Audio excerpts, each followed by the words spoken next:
صدري ويسر لي أمري واحلل عقدة من لساني يفقهوا قولي رب زدني علما সমস্ত প্রশংসা সমস্ত গুণগান সমস্ত তারিফ একমাত্র আল্লাহ সুবহানাহু ওয়া তাআলার জন্য, যার ইশারায় সূর্য পূর্ব গগনে উদিত হয় এবং পশ্চিম গগনে অস্তমিত যায়, যার দয়ায় তার মেহেরবানিতে আজ আমরা সকলে জীবী আদর্শ শিক্ষা কেন্দ্রে বাৎসরিক সাংস্কৃতিক অনুষ্ঠানে উপস্থিত হতে পেরেছি।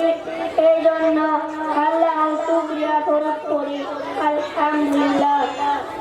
অতঃপর আমাদের দয়ার নবী, চিরকালের নেতা, পরকালের নেতা, মানব কুলের মহান শিক্ষক রাহমাতুল্লিল আলামিন হযরত মুহাম্মদ সাল্লাল্লাহু আলাইহি ওয়াসাল্লাম এর উপর শান্তি বর্ষিত হোক।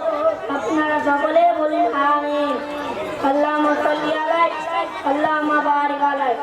উপস্থিত সম্মানীয় সভাপতি মহাশয়, সম্মানীয় আমার গুরুজন, আমার সম্মিলিত উপস্থিত সুখের সদাবৃন্দ, আমার ভাই বোনেরা এবং বহু দূর দূরান্ত থেকে আগত জীবী আদর্শ শিক্ষা কেন্দ্রের ছাত্রছাত্রীদের অভিভাবক ও অভিভাবিকাগণ, আপনাদের সকলকে জানাই আমার আন্তরিক প্রীতি, শুভেচ্ছা ও অভিনন্দন। ইসলামিক পদ্ধতিতে সালামের মাধ্যমে আসসালামু আলাইকুম ওয়া রাহমাতুল্লাহি ওয়া বারাকাতুহু। আজকে এই সভায় আমার আলোচনার বিষয় হলো আল আখিরাত। আল আখিরাত সম্পর্কে সংক্ষিপ্ত বক্তব্য রাখার চেষ্টা করব ইনশাআল্লাহ। আখিরাত আরবি শব্দ, এর আবিধানিক অর্থ হচ্ছে পরিণাম, পরকাল, শেষ ফল ও শেষ পরিণতি ইত্যাদি। ইসলামিক শরিয়াতের পরিভাষায় আখিরাত হলো মানুষের মৃত্যুর পর থেকে নিয়ে শেষ সময় পর্যন্ত যা শুরু আছে কিন্তু শেষ নেই, তাকে আখিরাত বলে। আখিরাতের দুইটি পর্যায় আছে। তার এক নম্বর হলো আলমে বরজাখ, অর্থাৎ মানুষের মৃত্যুর পর থেকে নিয়ে কিয়ামত হওয়ার আগে পর্যন্ত লোক চক্ষুর অন্ধরালি যে সময় রয়েছে তাকে আলমে বরজাখ বলে। আর দুই নম্বর হলো কিয়ামত বা বিচার দিবস। কিয়ামতের আরেকটি বিস্তার হচ্ছে পৃথিবী কম্পনের মাধ্যমে আল্লাহ তারা সবকিছুই ধ্বংস হয়ে যাবে। তখন আল্লাহর নির্দেশ একটি নতুন জগৎ তৈরি হবে। প্রতিটি মানুষ পুনরায় জীবন লাভ করবে এবং আল্লাহর দরবারে হাজির হবে।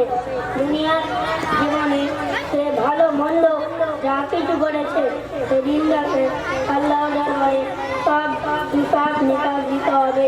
সেদিনটিকে বলা হয় বিচার দিবস। এই দিনে মালিক ও বিচারক হবে একমাত্র স্বয়ং আল্লাহ তাআলা।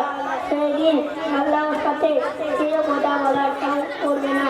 সেই দিন তিনি যাকে অনুমতি দিবেন কেবল তিনি সেই দিন কথা বলতে পারবেন। আলমে বরজাখ খবর, হস্তর বিচার ব্যবস্থা, কুল সিরাত পথর সব শেষ পরিণতি, জান্নাত শুরু আর জাহান্নাম।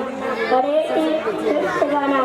আমি আমার বক্তব্য আর বড় করছি না, এইখান থেকে আমার বক্তব্য শেষ করলাম।